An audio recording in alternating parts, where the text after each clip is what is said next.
কেদারনাথ মহাদেবের এক পবিত্র ধাম, এক আধ্যাত্মিক যাত্রা। উত্তরাখণ্ডের রুক্ষ সুউচ্চ হিমালয়ের কোলে অবস্থিত কেদারনাথ ধাম শুধু একটি মন্দির নয়, এক পবিত্র আশ্রয়স্থল। সমুদ্রপৃষ্ঠ থেকে প্রায় ১১,৭৫৫ ফুট উচ্চতায় মন্দাকিনী নদীর তীরে এই প্রাচীন জ্যোতির্লিঙ্গ মহাদেবের ঐশ্বরিক উপস্থিতির জানান দেয়। প্রতি বছর যখন কেদারনাথের দ্বার খোলে, দেশ বিদেশ থেকে অগণিত তীর্থযাত্রী দুর্গম পথ পাড়ি দিয়ে এখানে আসেন অপার শান্তি আর মোক্ষ লাভের আশায়। হিন্দু পুরাণ অনুসারে মহাভারতের যুদ্ধের পর পাণ্ডবেরা তাদের আত্মীয় হত্যার পাপ থেকে মুক্তি পেতে এখানে শিবের তপস্যা করেছিলেন।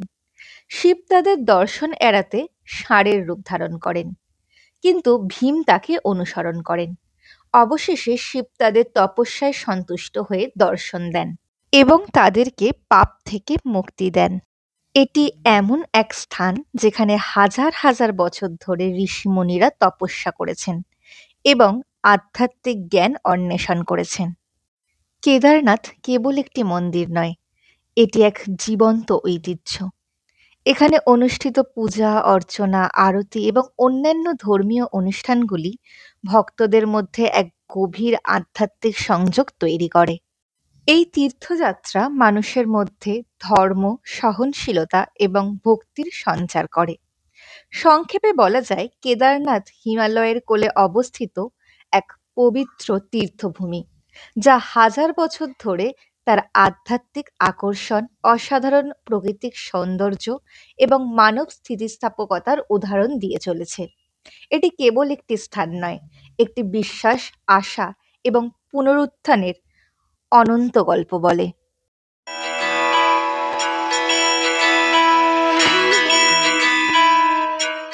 ২০১৩ সালের ১৬ই জুন এই তারিখটি ভারতের ইতিহাসে এক কালো অধ্যায় হিসাবে চিহ্নিত হয়ে আছে।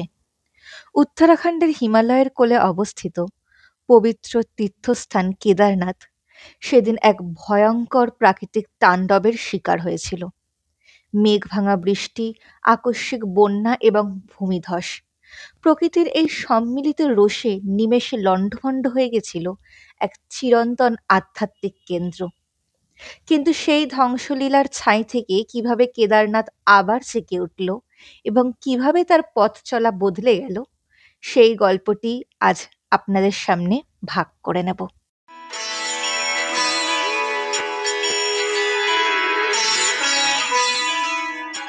কেদারনাথ মন্দিরকে ঘিরে থাকা পাহাড়গুলিতে অবিরাম বর্ষণ শুরু হয়েছিল। হঠাৎ করে মন্দাকিনী নদী তার স্বাভাবিক গতিপথ ছেড়ে রুদ্রমূর্তি ধারণ করে। হিমালয়ের উঁচু চূড়া থেকে নেমে আসা জলরাশি পাথর আর ধ্বংসাবশেষের সাথে মিশে এক ভয়াবহ জলোচ্ছ্বাসের সৃষ্টি করে। চোখের পলকে কেদারনাথ উপত্যকা জলের তলায় চলে যায়। শত শত বাড়িঘর, হোটেল, দোকানপাট ভেসে যায়। হাজার হাজার তীর্থযাত্রী ও স্থানীয় মানুষ এই প্রাকৃতিক দুর্যোগের শিকার হন। চারিদিকে কেবল ধ্বংস আর হাহাকার। সবচেয়ে আশ্চর্যের বিষয় ছিল, এই ভয়াবহ জলোচ্ছ্বাসের মধ্যেও কেদারনাথের মূল মন্দিরটি প্রায় অক্ষত অবস্থায় টিকে ছিল, যেন মহাদেব স্বয়ং তার মন্দিরকে রক্ষা করেছেন। মন্দিরের পিছনে বিশাল একটি পাথর জলোচ্ছ্বাসের গতিপথ পরিবর্তন করে দিয়েছিল, যা মন্দিরের সুরক্ষায় গুরুত্বপূর্ণ ভূমিকা পালন করে।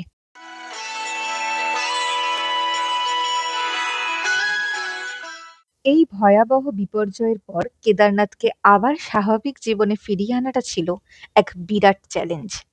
রাস্তাঘাট সব ভেঙে গিয়েছিল, যোগাযোগ ব্যবস্থা সম্পূর্ণ বিচ্ছিন্ন। তবুও ভারত সরকার এবং বিভিন্ন স্বেচ্ছাসেবী সংস্থা এবং অসংখ্য নিবেদিত প্রাণ মানুষের সম্মিলিত প্রচেষ্টায় শুরু হয় পুনর্গঠনের কাজ। এই কাজ ছিল অত্যন্ত কঠিন, কারণ দুর্গম পাহাড়ি এলাকা এবং প্রতিকূল আবহাওয়া প্রতিনিয়ত বাধা সৃষ্টি করেছিল। কিন্তু মানব সংকল্পের কাছে প্রকৃতির এই কঠিন পরীক্ষাও হার মেনেছিল। जय हो शंकरा, 2013 সালের ভয়াবহ প্রাকৃতিক বিপর্যয় উত্তরাখণ্ডের কেদারনাথ উপত্যকার ভূগোলকে শুধু বদলে দেয়নি, বদলে দিয়েছে এই পবিত্র তীর্থস্থানের যাত্রাপথকেও। যারা 2013 সালের আগে কেদারনাথ যাত্রা করেছেন তারা বর্তমানে পথ দেখলে বিস্মিত হবেন। এই পরিবর্তন শুধু দৈর্ঘ্যের দিক থেকে নয়, বরং যাত্রার অভিজ্ঞতার দিক থেকেও এক নতুন দিগন্ত খুলে দিয়েছে।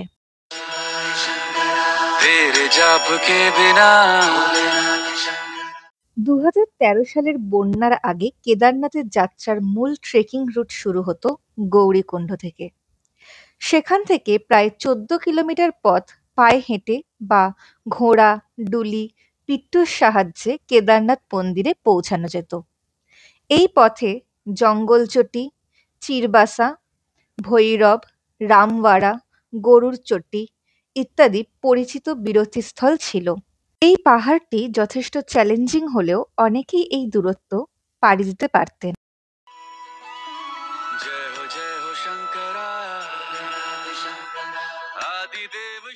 বিপর্যয়ের পর উত্তরাখণ্ড সরকার, নিম এবং ভারতীয় সেনাবাহিনীর অক্লান্ত পরিশ্রমে কেদারনাথের এক নতুন ট্রেকিং রুট তৈরি হয়েছে। এখন ট্রেকিংটি শুরু হয় সোনপ্রয়াগ থেকে। সোনপ্রয়াগ থেকে প্রায় 5 কিলোমিটার রাস্তা গাড়িতে যাওয়া যায়, তবে অনেকে এই পথটিও পায়ে হেঁটে পাড়ি দেন। গৌরীকুণ্ড থেকে কেদারনাথের দূরত্ব এখন আগের তুলনায় প্রায় দ্বিগুণ বললেই চলে। এই নতুন পথে জঙ্গলচটি, ভীমাবলি এবং বেস ক্যাম্পের মতো কিছু বিশ্রামস্থল তৈরি হয়েছে। যদিও নতুন পথটি আগের চেয়ে কিছুটা প্রশস্ত এবং তুলনামূলকভাবে সুগম, তবে এটি দৈর্ঘ্যে বেশি হওয়ায় যাত্রার সময়ও কিছুটা বেড়েছে। বর্ষাকালে নতুন কংক্রিটের ওপর পা পড়লে পিছলে যাওয়ার সম্ভাবনা থাকে, যা নতুন এক চ্যালেঞ্জ তৈরি করেছে। কেদারনাথ যাত্রা কিন্তু শুধুমাত্র একটা ফিজিক্যালি ট্রেক করা নয়, এটি একটি গভীর আধ্যাত্মিক অভিজ্ঞতা। বরফে মোড়া পর্বতশৃঙ্গ, হিমাবাহ থেকে নেমে আসা মন্দাকিনীর কলতান আর হিমেল হাওয়ার স্পর্শে প্রতিটি পদক্ষেপ যেন শিবের নাম জপ করে। প্রাচীন কিংবদন্তি আর মহাদেবের অলৌকিক লীলাভূমিতে পৌঁছানোর এই পথ প্রতিটি তীর্থযাত্রীর মনে ভক্তি আর বিশ্বাসের এক দিগন্ত উন্মোচন করে। Hello my lovely viewers, welcome back to my channel. তো তোমরা কেদারনাথ ভ্রমণেরই একটা ডিটেলস ভিডিও খুঁজছিলে তো আজকে আমি শেয়ার করতে চলেছি আমার কেদারনাথ যাত্রার পুরো অভিজ্ঞতা।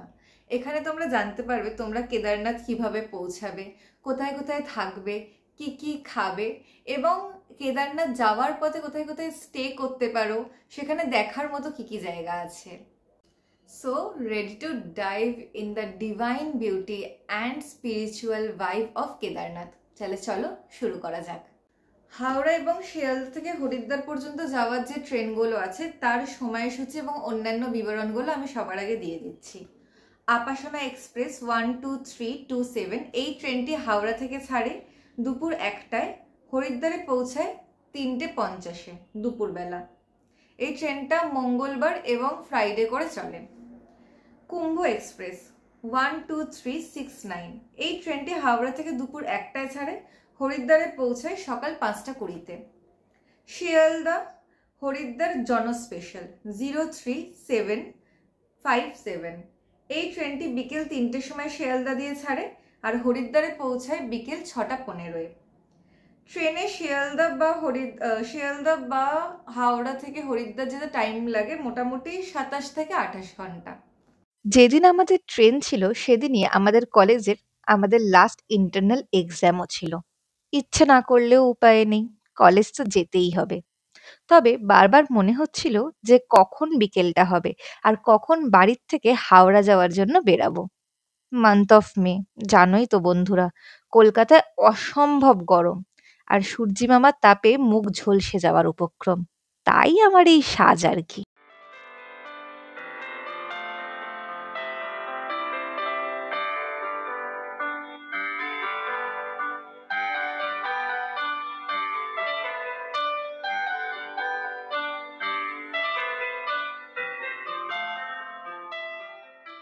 বাড়ি ফিরে লাঞ্চ করে নিয়েছিলাম আর লাঞ্চটা কিন্তু আজকে দারুণ ছিল।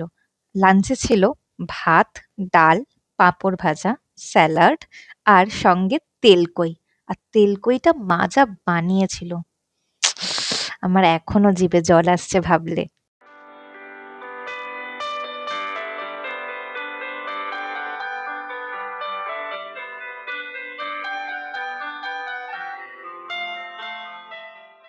তারপর অবশেষে বেরিয়ে পড়লাম হাওড়ার জন্যে।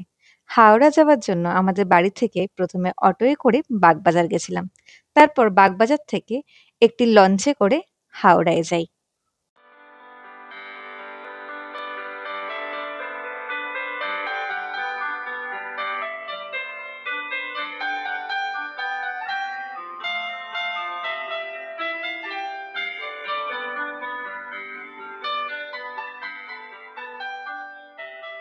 মিশন কেদারনাথ, উত্তেজনার পারদ তুঙ্গে।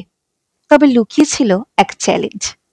কেদারনাথের নামটা যখন ফাইনাল হলো, ভেতরে তখন জাস্ট আগুন জ্বলছে, সেই লেভেলের এক্সাইটমেন্ট। তবে মনের কোণে একটা কাঁটা বিঁধেছিল। গত ৩ মাস ধরে আমি নিজেকে যেভাবে চ্যালেঞ্জ করছিলাম অ্যাডভেঞ্চার স্পোর্টস আর কঠিন ট্রেকিং এ, তাতে শরীর রীতিমতো বিদ্রোহ ঘোষণা করেছিল। প্রশ্ন ছিল একটাই, কেদারনাথের দুর্গম পথে পাড়ি দেওয়ার মতো শক্তি কি আদৌ অবশিষ্ট আছে, নাকি মাঝপথেই থমকে যেতে হবে? এই শঙ্কা আর উত্তেজনা নিয়েই শুরু হয়েছিল এই মহাযাত্রা। তো আমরা এখন মুঘলসরাই স্টেশনে নেমেছি। আর কালকে রাতে মানে কালকের দিনে সেরকমভাবে কিছু দেখানো হয়নি। কালকে খেয়ে দিয়ে ট্রেনে ঘুমিয়ে পড়েছিলাম তাড়াতাড়ি।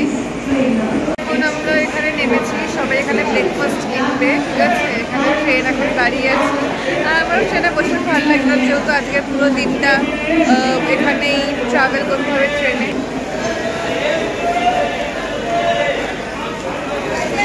जंघार जंक्शन, प्रयागराज जंक्शन, सतना, जबलपुर के रास्ते लोकमान्य तिलक टर्मिनस वाली कुछ ही समय में प्लेटफॉर्म क्रमांक पर आ रही है। আজকের পুরো দিনটা ট্রেনে কাটতে চলেছে, তো দেখা যাক কিরকম ভাবে কাটে।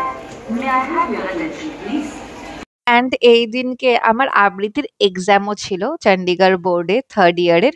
And I don't know how I got highest marks guys.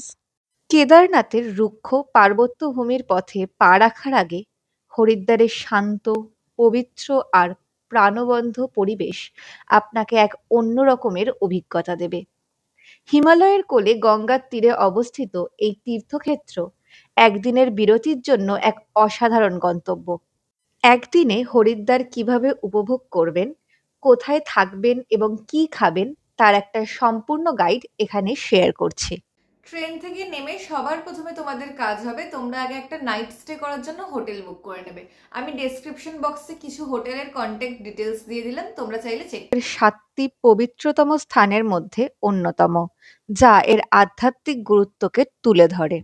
হর কি পৌড়ের সান্ধ্য গঙ্গা আরতি বিশ্বজুড়ে পরিচিত এবং এটি হরিদ্বারের এক অবিস্মরণীয় অভিজ্ঞতা। প্রতি 12 বছর অন্তর এখানে বিশ্বের বৃহত্তম ধর্মীয় সমাবেশ কুম্ভ মেলা অনুষ্ঠিত হয়, যা লক্ষ লক্ষ ভক্তকে আকর্ষণ করে। আমরা ভারত সেবাশ্রমে স্টে করেছিলাম এবং এটা আমাদের অনেকটাই সস্তা পড়েছিল। ব্যাকপ্যাকারদের জন্য কিন্তু এটা একটা বেস্ট অপশন।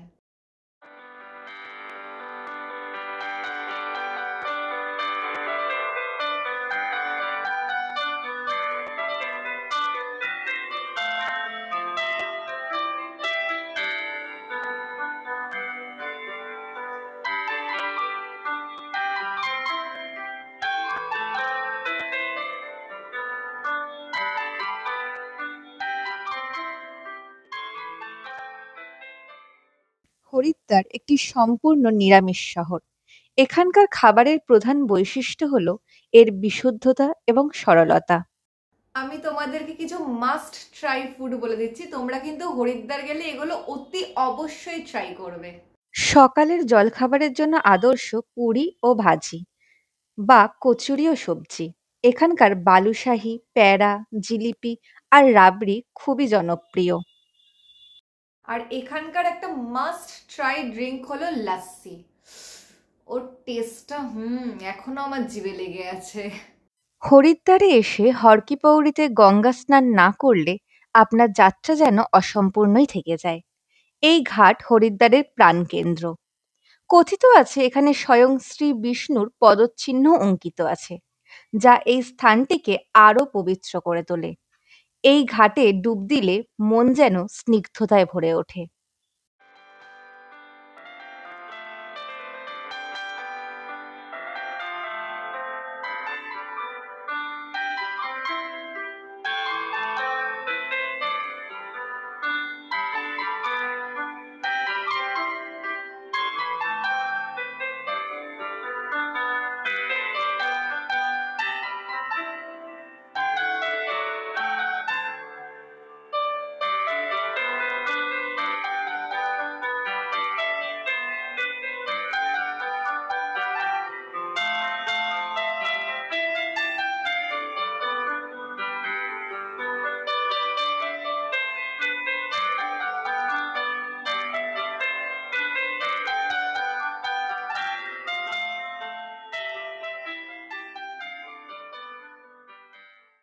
আমরা বিকেলে হরকি পৌরিতে গঙ্গা আরতি দেখতে যাওয়ার আগেই বিকেল বেলাতে সরকারি বাসের টিকিটটা কালেক্ট করে নিয়েছিলাম।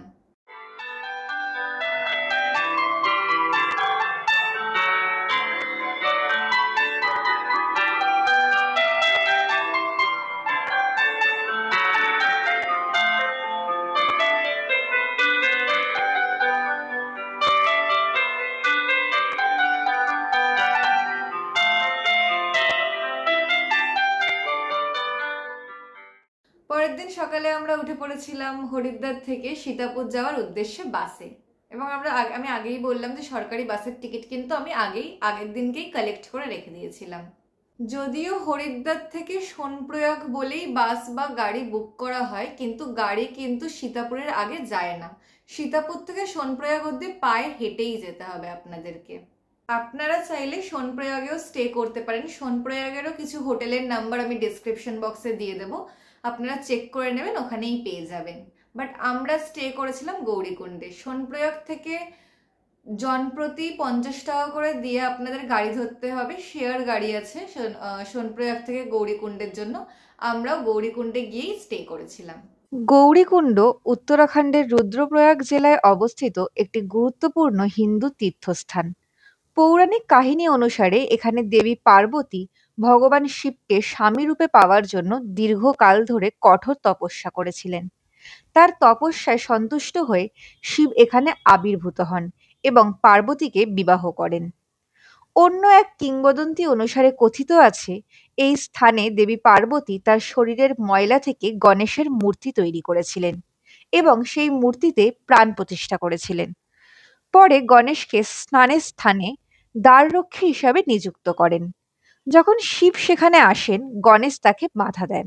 ক্রুব্ধ হয়ে শিব গণেশের মুন্ডু কেটে ফেলেন। পরে পার্বতীর অনুরোধে শিব একটি হাতির মাথা জুড়ে গণেশকে পুনর্জীবন দেন। এই কারণে গৌরীকুণ্ড গণেশের ভক্তদের কাছেও একটি গুরুত্বপূর্ণ স্থান। গৌরীকুণ্ড শুধু একটি তীর্থস্থান নয়, এই স্থান প্রাকৃতিক অপরূপ সৌন্দর্যেও ভরপুর। গৌরীকুণ্ডে থাকার জন্য বিভিন্ন ধরনের হোটেল, গেস্ট হাউস ও হোমস্টের ব্যবস্থা রয়েছে। আপনারা আপনাদের পছন্দ মতো যে কোনো একটা জিনিস চুজ করে নিতে পারেন। আমি ডেসক্রিপশন বক্সে কিছু কন্ট্যাক্ট ডিটেলস দিয়ে দিলাম, আপনারা কথা বলে নিতে পারেন। প্রথমেই আপনারা দর্শন করতে পারেন গৌরীকুণ্ড মন্দির। এই মন্দিরটি দেবী পার্বতীর প্রতি নিবেদিত।